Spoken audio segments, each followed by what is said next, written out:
Of love by Francis beacon.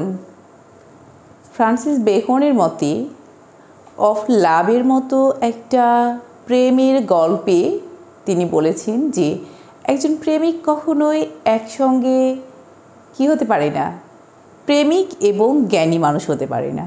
হয় সে একজন ভালো লাভার হবে অথবা সে জ্ঞানী হবে। কেউ যদি জ্ঞানী হয় তাকে যদি আমরা ওয়াইজ বলি তাহলে কখনোই তাকে আমরা একজন লাভার বলতে পারি না। আসলে ঘটনা কি তাই? তো চলুন আমরা পুরো প্রোজটা দেখে নিব। প্রোজটা খুব বেশি বড় না, খুবই দারুণ একটা প্রোজ।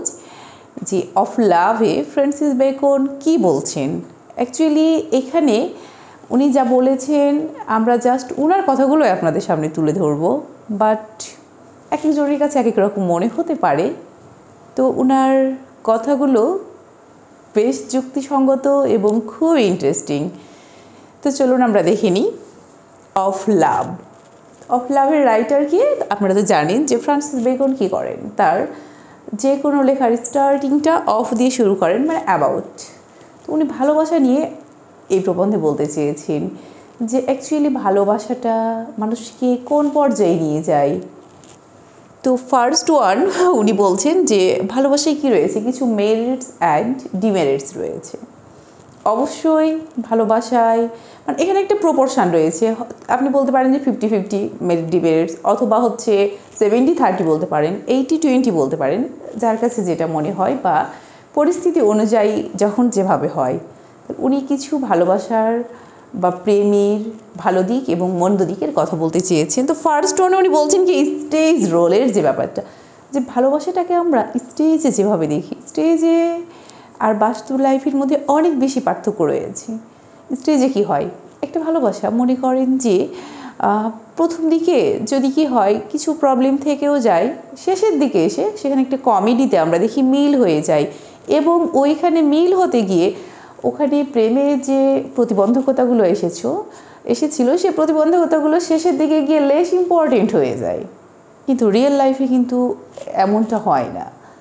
রিয়েল লাইফে আপনার যে প্রতিবন্ধকতাগুলো থাকে, আপনাকে সাকসেসফুল হতে গেল লাস্ট পর্যন্ত প্রতিবন্ধকতাগুলোর সঙ্গে অনেক বেশি স্ট্রাগল করতে হয়। কিন্তু স্টেজে কি দেখানো হয়, ভালোবাসা অনেক বেশি ইমোশনাল, যেটা কিন্তু বাস্তবে এতটা না।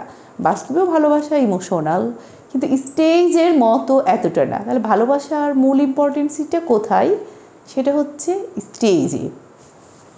দেন রাইটার বলছেন যে মোস্টলি ইন কমেডিজে তো ভালোবাসার অনেক বেশি ইম্পর্টেন্সই রয়েছে, ট্র্যাজেডিতেও কিন্তু খুব একটা নেই বললে ভুল হবে। ট্র্যাজেডিগুলোও কিন্তু কি হয়, ভালোবাসা বা ভালোবেসেই মানুষের একটা যে লাস্ট ট্র্যাজিক পরিণতি, সেটাও ভালোবাসা থেকেই হয়। সেক্ষেত্রে আমরা ট্র্যাজেডিতে যে একেবারে কোনো ভালোবাসার ইম্পর্টেন্সই নেই সেটা বলতে পারি না। ট্র্যাজেডিতেও ভালোবাসার ইম্পর্টেন্সই রয়েছে। আপনার কাছে মনে হতে পারে tragedy love, how possible, comedy শুধু লাভ হবে না, ট্র্যাজেডিতেও কি থাকে, ভালোবেসেই মানুষের ট্র্যাজিক কিছু ঘটে যায়। উনি আর বলতে চেয়েছেন যে এটা হচ্ছে মোর ট্রাবল ইন রিয়েল লাইফ। এটা আপনারা খুব ভালো করেই বুঝতে পারছেন যে একজন স্টেজে যতটা ইজিলি, বাস্তবিতে ততটা না। আবার আপনি একজনকে খুব বেশি পছন্দ করে বা প্রেম করে ভালোবেসে বিয়ে করলেন, বিয়ের পরে সেই মানুষটা আগের রূপে নাও থাকতে পারে। আপনি হয়তো আগের রূপটা তার পরে নাও পেতে পারেন, এবং এটা খুব হয়ে থাকে। তো সেটা এই জন্য বলা হচ্ছে ট্রাবল ইন রিয়েল লাইফ। দেন বলছেন যে এটা কী করে, ড্রাইভ অ্যাওয়ে ক্যারিয়ার লাইক অ্যান্টনির মতো কী করতে পারি, ভালোবেসে অনেক মানুষ তার ক্যারিয়ার থেকে বিচ্যুত হয়ে যেতে পারে। মানে ভালোবাসাটা মানুষকে এতটাই ম্যাড করে দেয়। এই জন্যই কিন্তু রাইটার বারবার বলেছেন যে একজন মানুষ কখনো একই সঙ্গে লাভার এবং ওয়াইজ হতে পারে না। দেখেন একটা মানুষের ক্যারিয়ারও ধ্বংস হয়ে যায়, সে ক্যারিয়ারটাও ছেড়ে দেয় তার প্রেমের টানে। এইরকম অহরহ ঘটনা আপনার চোখের সামনেই আছে, একটু দেখে নেবেন। দেন বলছে যে mad with jealousy like Othello. ভালোবাসাটা এতটাই পাগল করে, অনেক সময় কি হয় ভালোবেসে মানুষ জেলাস ফিল করে, হিংসুক হয়ে যায়।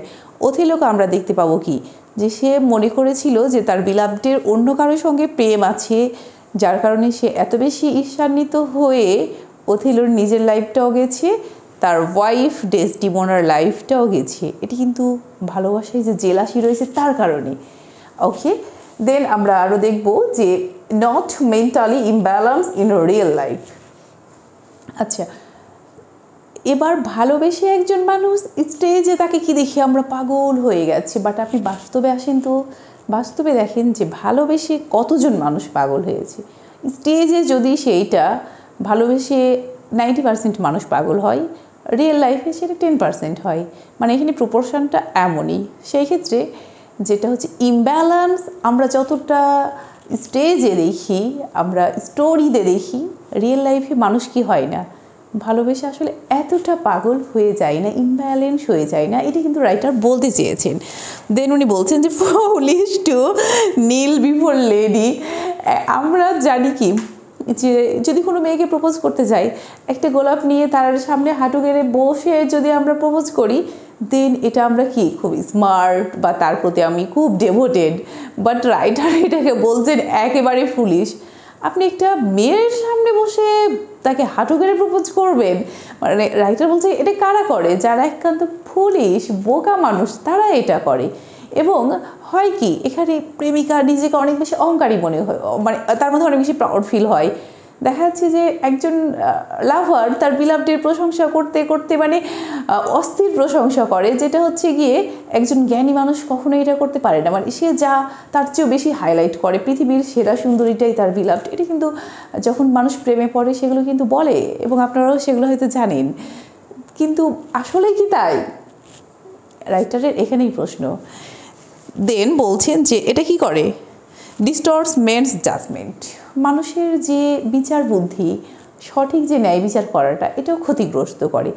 কারণ আমরা জানি যে প্রেমে পড়লে মানুষ সেখানে উন্মাদ হয়ে যায়, সেটাই মানে সেটা সে যা মনে করছে এর বাইরে অন্য কিছু চিন্তা করতে পারে না।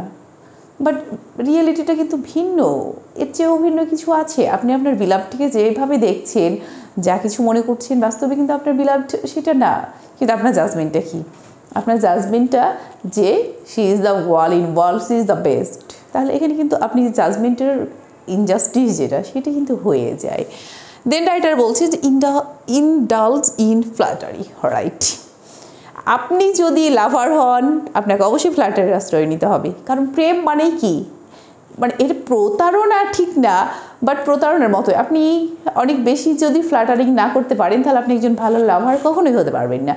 আপনার বিলাভড যা, তার চেয়ে আপনাকে এখানে মানে যে এক্সাগ্রেশন যেটা রয়েছে না, হাইপারবোল ইউজ করতে হবে অনেক বেশি, মানে তার এত প্রশংসা আপনাকে করতে হয় যে আপনি কি হয়ে যান, লাইক এ ফ্ল্যাটারার, আপনার অবস্থাটা হয়ে যায়।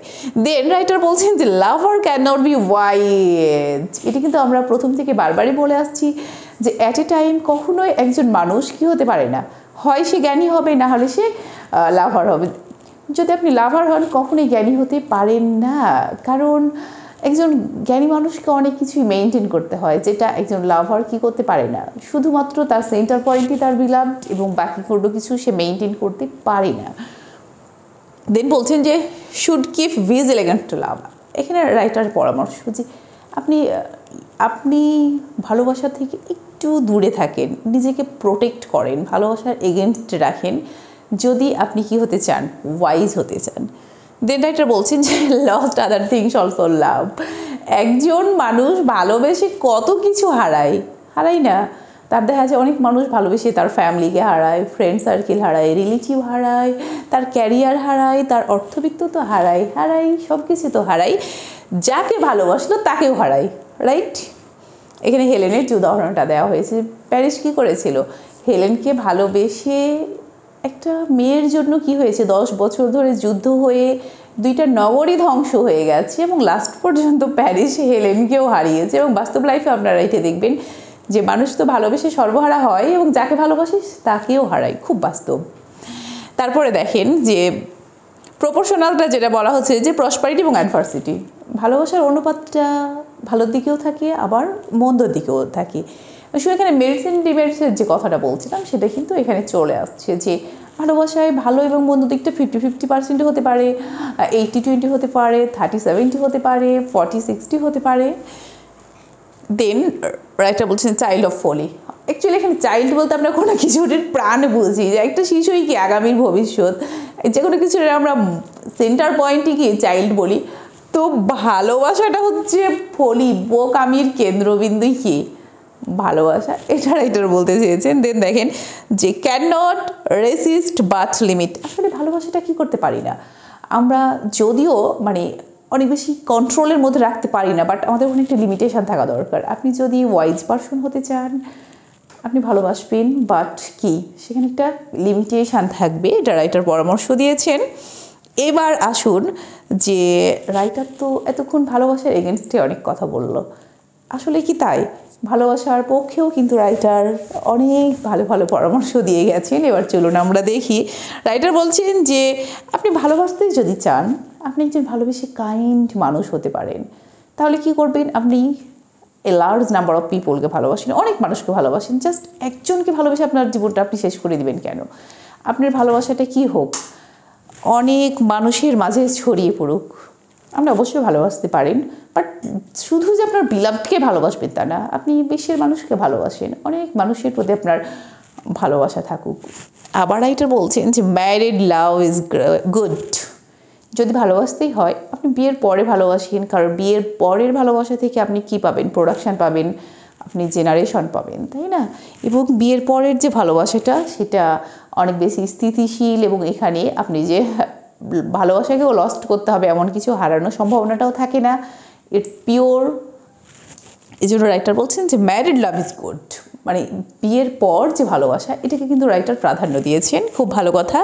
দেন রাইটার বলছেন যে love of friends is great, আপনার ফ্রেন্ডদের ভালোবাসেন, বন্ধুদের মধ্যে যে ভালোবাসা সেটাও কিন্তু রাইটার আপনাকে নিষেধ করেনি, কিন্তু মাত্র একজনকে ভালোবেসে আপনি সর্বস্ব হারা হইন না, সেটা রাইটার আপনাকে পরামর্শ দিয়েছেন। এবং লাস্ট ওয়ান উনি কী বলছেন দেখেন যে ইমোরাল লাভ ডিবেজেস হিউম্যান ভ্যালু, যদি আপনার ভালোবাসাটা কি হয়? ইমোরাল হয়, দ্যাট মিনস আপনার ভালোবাসা অনেক বেশি ফিজিক্যাল অ্যাট্রাকশান থাকে।